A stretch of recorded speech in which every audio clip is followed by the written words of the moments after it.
los 10 minutos para revisar las preguntas que nos plantearon. Todavía pueden hacer preguntas. Sé que Max estuvo recopilando y leyendo algunas, entonces creo que será muy útil usar estos 10 minutos para responder lo que falte. Y les agradezco la atención hasta el momento a esta presentación. Muchas gracias, Carlos. Estuvo súper interesante y estimulante porque llegaban muchas preguntas y hasta yo apunté unas. Entonces, mira, las dos primeras están un poco largas, pero me parece que son importantes en términos de las posibilidades, lo que al final se puede hacer con el trabajo de datos. En la primera, en específico, lo que está preguntando Fernando es si hay alguna forma de recuperar, creo que esto es lo más importante, si hay alguna forma de recuperar la parte de montos por aclarar y montos recuperados en datos abiertos. No sé si yo entendí con todo lo que tú estuviste mostrando de la plataforma que tal cual lo que él dice, no, pero no sé. Mira, de toda la base de datos, según yo, no hay una sección. Bueno, sí hay una sección, sí la hay. En la sección de detalle aparece una posibilidad para poder descargar la base de datos completa de todas las auditorías. Lo puedo mostrar ahora mismo, es más. Ahí está, va de nuevo. Entonces, si ustedes entran a la sección de detalle y le ponen borrar selecciones, es borrar todos los filtros que yo había puesto, va a aparecer esta sección de detalle de todas las auditorías, con todos los entes fiscalizados, con todos los tipos de acciones, con todos los montos, es decir, trae todo, absolutamente todo. Entonces, ahí pueden recuperar toda la información de todas las auditorías y descargarla en formato Excel. Y luego, en observaciones y acciones, pueden hacer una recuperación. Lo que no estoy tan seguro es de que se pueda hacer el cruce completo, pero es una buena pregunta. Si no, de todas maneras, Fernando, ahora dejo mi correo electrónico y estoy seguro de que sí se puede hacer algo porque sé que alguien lo ha hecho, solamente que ahora no lo tengo tan a la disposición y con mucho gusto te puedo responder esa pregunta más en corto. Ahora sí, perdón. Pero aquí pueden ver, en esta ventana que están viendo, sí pueden ver los tipos de informes, hacer una descarga completa de todos los informes, una grandísima, desde el 2000 hasta el 2019, de todas las auditorías, todas las acciones, los tipos de auditoría, y pueden tener un cruce, digamos, en una base completa de todo lo que hace la auditoría. Gracias, Carlos. Oye, por acá había preguntado a Saúl, y creo que sí es importante, esta parte de las recuperaciones, que cómo funcionan. Tal cual lo que decías, las recuperaciones provienen literalmente del dinero de los sujetos fiscalizables, o cómo funciona en general. Sí. Las recuperaciones son sobre las acciones, es decir, la auditoría emite una acción y dice, acuérdense, en un pliego de observaciones dice, se supone o se presume un daño a la hacienda por tanto dinero. Sobre esa se calculan las recuperaciones. Es decir, si esa acción se solventa y se devuelve el dinero, eso se considera una recuperación por parte de la auditoría. Pero tiene que haber una acción previa. Es decir, esas acciones que tienen su clave tienen que existir para que haya una recuperación como tal. Súper. Y otra pregunta sobre, se me hizo también muy interesante, creo que fue Anónimo quien lo hizo, pero si las entidades federativas tienen alguna plataforma parecida a la de la cuenta pública. Ay, ojalá. Ese es el gran pendiente de nuestros gobiernos estatales, es justamente la presentación en la versión más amigable de tanto su información presupuestaria como de la información de la fiscalización de las auditorías estatales. Sé de muy pocas, incluso hay unas que tienen muchos retrasos a la hora de la publicación. Pero ahí es donde tenemos el pendiente por hacer y donde una cosa que no dijimos es que tenemos a por lo menos 2 personas de cada entidad federativa en este grupo que se suscribieron y eso agradecemos mucho. Este es parte del trabajo que se tiene que hacer, empujar a las auditorías estatales a que presenten por lo menos bajo este estándar. Lo mejor sería que aprendieran de los errores de la auditoría, pero por lo menos bajo este estándar una versión mucho más amplia, mucho más completa y mucho más amigable de la información de los informes de fiscalización. Gracias. Oye, preguntaban, creo que esta de hecho a lo mejor la hubiera usado antes porque según yo estoy tratando de ordenar un poco en términos de lo que están mencionando, sobre la agenda de las auditorías, si hay algún criterio de selección o cómo se calcula la muestra. La auditoría decide. Es decir, tiene una metodología propia, eso viene en el marco de referencia, no revisé, no lo mostré, pero en el marco de referencia viene eso. Vienen algunos de los criterios para elegir, no vienen todos, porque en algunas, por supuesto, hay una motivación política. Hay una sospecha de que tal programa, de que tal, digamos, si el periodismo, por ejemplo, cuando pasó la estafa maestra, lo que hizo la auditoría fue la base de la investigación, pero también una vez que se presentó la estafa maestra, la auditoría siguió jalando el hilo. Entonces no es que hubiera un criterio de, bueno, por lo técnico, no. Hay una motivación política, hay un interés público de que se audite algo específico al respecto. Entonces, a veces sí presentan, a veces sí explican por qué por aquí. Por ejemplo, el caso de Dos Bocas es un caso emblemático. La Secretaría de Energía y el gobierno federal a través de la Secretaría de Energía firmó un convenio para que se audite constantemente a Dos Bocas, ¿no? Y está publicado en el micrositio de Dos Bocas, está ahí. Entonces vamos a tener un informe, por lo menos un informe de auditoría cada año hasta que se termine Dos Bocas y quizá después de que se termine haciendo una supervisión de los resultados de la refinería, porque se firmó un convenio. Es decir, hay criterios, o puede ser que un diputado o diputada tenga interés particular y se lo presenta al auditor y a su equipo sobre un tema en particular, ¿no? Y como es su brazo técnico, la auditoría decide si lo hace o no lo hace, pero en general suelen recibir solicitudes por parte de diputados y diputadas. Bueno, gracias. Otra que todavía no llega a las que estoy agrupando al final, que son un poco más sobre los errores que ha habido ahorita. Si a nivel federal existen las auditorías de forma simultánea o en tiempo real, pregunta Enrique, ya que al menos en Jalisco la ley de fiscalización las contempla. Sí, existe una figura parecida a las auditorías en tiempo real. La auditoría superior decidió ahorita, esto fue especialmente relevante en tiempos de COVID. Existe una figura similar a las auditorías en tiempo real, que es como en emergencia, en situaciones de emergencia, no recuerdo el nombre ahora mismo, que la auditoría puede utilizar, pero que no utilizó para temas de COVID. Pero Jalisco, por ejemplo, sí las tiene. Creo que Sonora es el otro que los tiene, Chihuahua. Hay varias entidades federativas que en sus leyes de fiscalización sí incluyen esto, digamos, en su marco, y sí las utilizaron, por ejemplo, ahora, o para temas del terremoto, por ejemplo. Fue el sismo de 2017, 2016, 2017. Se utilizaron ese tipo de auditorías en varias entidades. Sí. Súper, gracias. Ya entrando a las que según yo metí en el mismo grupo, dice otra pregunta de un anónimo. En el 2018 la ASF encontró un faltante de aproximadamente 600 millones de pesos en el sector salud del estado de Chiapas e informaron que la Cámara de Diputados perdonó la aclaración, y pregunta que a qué se refieren cuando ponen el término perdonó. Es que aquí, ojo, acuérdense que la auditoría superior es un brazo técnico, es decir, la auditoría encuentra las desviaciones, emite las acciones, pero la última palabra la tiene el Poder Legislativo. Si el Poder Legislativo decide no perseguir estas acciones y cierra y limpia, y esto acaba de pasar en Jalisco, la Auditoría Superior del Estado de Jalisco encuentra irregularidades en distintas cuentas públicas municipales y el legislativo local decidió lavarlas, ¿no? Que es el término coloquial para decir, decidió no perseguir digamos, las irregularidades que presentó la auditoría o que encontró la auditoría. Entonces, recordemos que esto es muy importante de cara a lo que está pasando ahora mismo con la auditoría y con el escándalo que hay. Una cosa es el trabajo que hace la auditoría como brazo técnico, pero el otro muy distinto es cuando la auditoría presenta sus informes, dejan de ser informes puramente técnicos y toman una connotación política, porque al final de cuentas la discusión del dinero público es una discusión política. Entonces, en la medida en la que esta discusión se base cada vez más en evidencia y que se utilicen las recomendaciones y las acciones de la Auditoría Superior de la Federación para mejorar la forma en la que se utiliza el dinero, estas decisiones dependen del legislativo, ¿no? Ellos emiten acciones, emiten recomendaciones, pero ojo, el legislativo es el que tiene que hacer el seguimiento, ¿no? El trabajo ahí no termina, ¿no? Entonces sí hay una motivación política detrás muchas veces, y ese es un ejemplo muy claro de lo que pasó en Chiapas. Y es legal, ¿verdad? Esa decisión, claro, de persecución. Okay.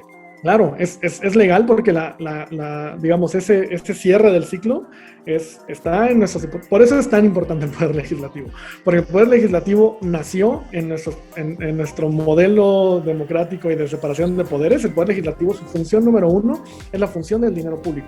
La supervisión, el control, la aprobación y la revisión y fiscalización del dinero público. Esta es su razón de ser y para qué deberían existir primero. Ya luego promulgan leyes y hacen lo que tienen que hacer en teoría, ¿no? Pero esta es la razón de ser.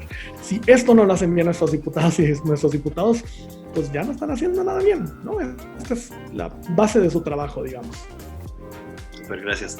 Ahorita que si podemos compartir la liga de YouTube del tutorial de cómo usar el sistema de consulta. Entrando a sfdatos.gov.mx, la primera pantalla que aparece dice un botón guía de operación. Ahí lo van a poder encontrar y ahí es bastante sencillo, digamos. Súper. Y a ver, de estas que había agrupado, Daniela pregunta, ¿en alguno de estos sitios o en el informe individual de las auditorías se publica la metodología de cada una? Esa es la pregunta. Y lo siguiente es, ¿qué sucede cuando hay un error metodológico como el que anunciaron ahora? Claro, no siempre se publica la metodología. Cuando hay una sospecha, digamos, lo que pasó ahora es un caso muy extraordinario. El hecho de que la auditoría no haya, digamos, que la auditoría se haya retractado, es algo que no había pasado desde que empezó trabajos en el 99. No había pasado. Entonces es un caso muy extraordinario. Y por eso es que este tema obliga a que, y es una sugerencia que yo he puesto sobre la mesa en distintos espacios, la mejor arma que tiene la auditoría para defenderse es publicar su metodología. Para bien, para mal, lo que sea, que publique su metodología. El problema es que la auditoría pueden ir a revisarla. Vayan, ahora sí, como tarea de este ejercicio, de este curso, vayan a buscar este informe de auditoría, vean lo que sí contenía el informe, y claramente nos falta una pieza importante de la información, y el comunicado no ayuda. El comunicado apenas si presenta por encima cuál fue el error. Entonces, lo ideal sería que las auditorías contengan en la medida de lo posible las metodologías. No siempre las presentan, pero por lo menos te dicen, por ejemplo, una auditoría que es muy aburrida, pero que es muy importante, es cómo se calculan los gastos fiscales. Es decir, cuando el Estado mexicano decide perder recaudación de impuestos y da beneficios a unos o a otros, digamos, eso se hace a través de un cálculo. Ese cálculo no es abierto, ese cálculo no lo conocemos en México y la auditoría eso nunca lo ha querido publicar, ¿no? En sus revisiones ni la Secretaría de Hacienda lo publica. Entonces uno esperaría que, pues, uno de los pasos que vamos a tener que dar como sociedad es que la auditoría nos presente cómo calcula las cosas, ¿no? Sería el mínimo indispensable que esperaríamos por parte de la auditoría. Súper, gracias. Pregunta Marco Aurelio, que creo que está relacionado. Antes de publicar su informe, ¿la auditoría hace algún tipo de confronta de los resultados obtenidos con los entes fiscalizados antes de publicarlos? En las entregas preliminares le va avisando los resultados. O sea, va presentando y va diciendo esto es lo que hemos encontrado, ¿no? Entonces, los informes pueden cambiar. El auditor actual ha sido muy claro en que los resultados finalísimos de la auditoría son los que se presentan el 20 de febrero al final de la tercera entrega, que todos los demás son preliminares, porque sí hay un proceso de vaivén. Por eso lo que vieron en la auditoría que vimos decía 3 acciones se solventaron antes de que se emitiera este informe. ¿Por qué?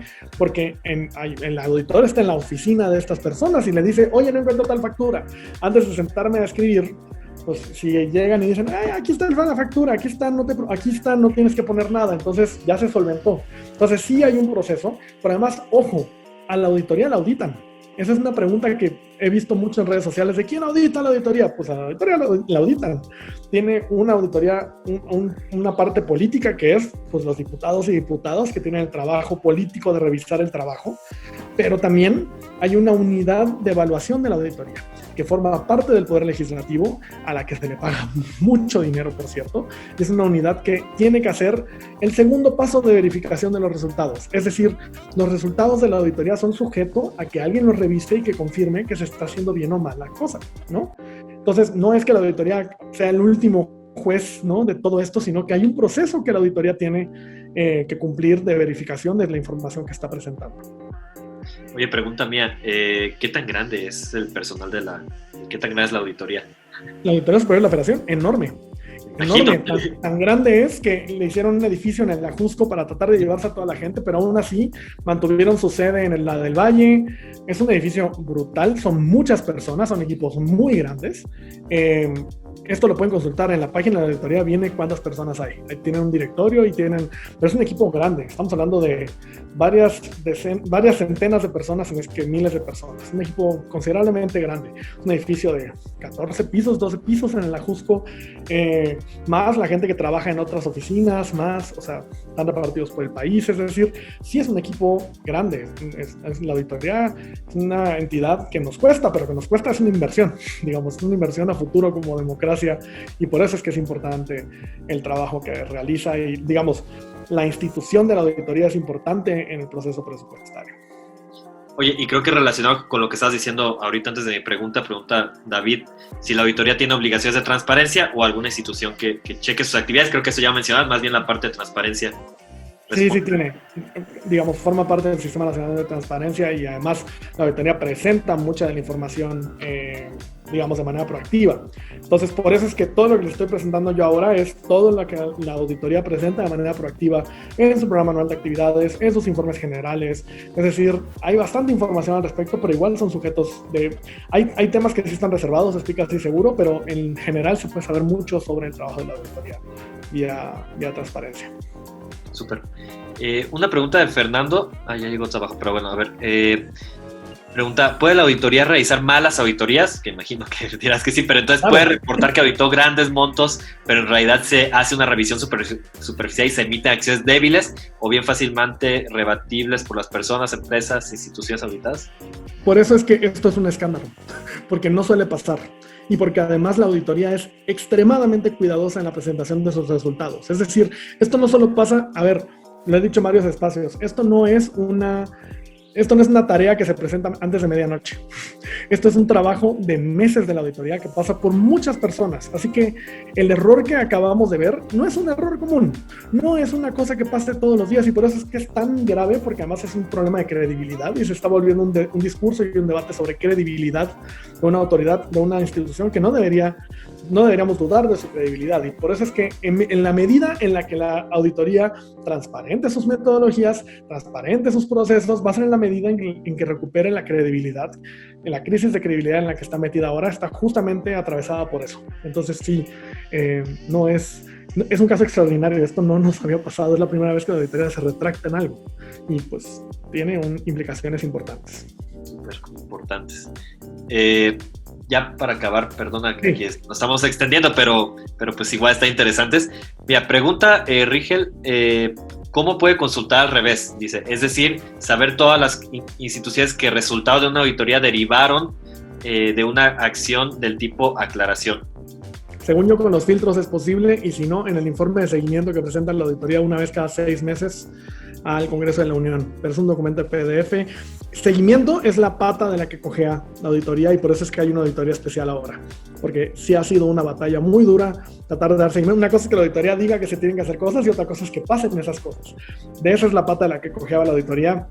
Falta mucho por hacer en esos términos, y eso me conecta con la otra pregunta que puso ahí Katia Guzmán, que es recomendaciones para la comunicación de la auditoría. Entender que sus informes no solamente son para personas expertas y para personas que saben, es decir, dejar de creer que solo le tienen que hablar a sus pares técnicos. Entender que esta es una discusión política, es la discusión del dinero público, y en la medida en la que se involucre además a más actores, va a ser la medida en que sí va a tener más ojos encima de ella, como está pasando ahora mismo, pero también sí va a tener mayores fuentes de donde agarrarse para sostener su credibilidad. Parte de por qué a la auditoría ahora tiene una crisis de credibilidad seria es porque nadie conoce su trabajo. Por eso estamos haciendo este curso, por eso estamos diciendo lo que estamos diciendo, y es muy importante que la auditoría mejore la forma en la que presenta sus resultados. Es decir, no tiene que renunciar al rigor técnico, porque puede presentar sus informes de siempre, como lo hace Hacienda. Hacienda presenta su informe técnico riguroso, PDFs y datos abiertos y demás, y además presenta versiones muy simplificadas, muy sencillas de entender de sus informes. No tienes por qué sacrificar rigor técnico por comunicar mejor. Se pueden hacer las dos. Un ejemplo precioso que recomiendo mucho a quienes están escuchando esto es Contralorito y lo que hace la Contraloría General de Chile. Es un ejemplo ideal. Recomiendo, vayan a la cuenta de Twitter, vean a la botarga de un Contralorito que es un loro bailando y haciendo cosas para que la gente sepa que existen. Porque sí, en Chile entendieron que en la medida en que la gente conozca su trabajo, va a ser en la medida en que la sociedad va a defender la institucionalidad de la Contraloría General de Chile. Qué buena respuesta, Carlos. Alejandro pregunta algo sobre la cuenta pública, cuál es la mejor forma de consultar las adecuaciones presupuestarias y si hay auditorías a rubros específicos de gasto en temas de derechos humanos. Y ya es la última. No estoy tan seguro. La primera no tiene relación con lo que estamos haciendo en este curso, ¿no? Pero para consultar las adecuaciones presupuestarias, los informes trimestrales. Ahí es donde encontramos la información y en el informe trimestral, tanto en datos abiertos como en la versión final, digamos de PDF, presentan, el primer capítulo que presentan en los anexos es las adecuaciones presupuestarias. Ahí lo pueden revisar. Y sobre el tema auditorías a rubros específicos, las evaluaciones de política pública son útiles. Ya no las mencioné en el curso, pero hay unas evaluaciones muy rigurosas y muy buenas para temas específicos y ojo, a la auditoría se le puede pedir información relacionada, es decir, si se quiere una evaluación sobre ciertos temas, hay un buzón que la auditoría tiene para poder solicitarle auditorías, ¿no? Y es algo que va muy lento, que hubo una reforma para que esto existiera. Van a ver que en las recomendaciones de la auditoría de reformas legislativas plantea que haya un buzón en forma adecuado, con tiempos, con metodologías, para que la población pueda pedir auditorías y que no sea el proceso engorroso que es hoy en día presentar la evidencia para que se abra una auditoría, digamos, en un tema específico. Súper, muchas gracias. Pues con eso cerramos, más bien no sé si tú quieras cerrar mejor. Sí, solamente decirles que pues están los materiales. Este es un primer intento, de nuevo, este es un curso rápido, fue un curso rápido para tratar de explicar el trabajo de la auditoría, que se conozca en qué parte del ciclo presupuestario es que esto se inserta y por qué esto es importante, que no nada más es una discusión técnica, es una discusión política, porque la discusión del dinero público es la discusión más política de todas. Entonces, en la medida en que como ciudadanas y ciudadanos, desde nuestras respectivas trincheras, nos involucremos con el trabajo de la auditoría, va a ser en la medida en que esto se va a volver la carne para poder alimentar a nuestra democracia y el alimento para alimentar a nuestra democracia creciente, naciente, y en la medida en que nos involucremos con el dinero público va a ser en la medida en que vamos a empezar a ver cambios sustantivos y reales en nuestro país. Les agradecemos muchísimo la atención. Muchas gracias a Max por la moderación. Muchas gracias a México Cómo Vamos por el espacio y por las facilidades tecnológicas para que pudiéramos hacer esto.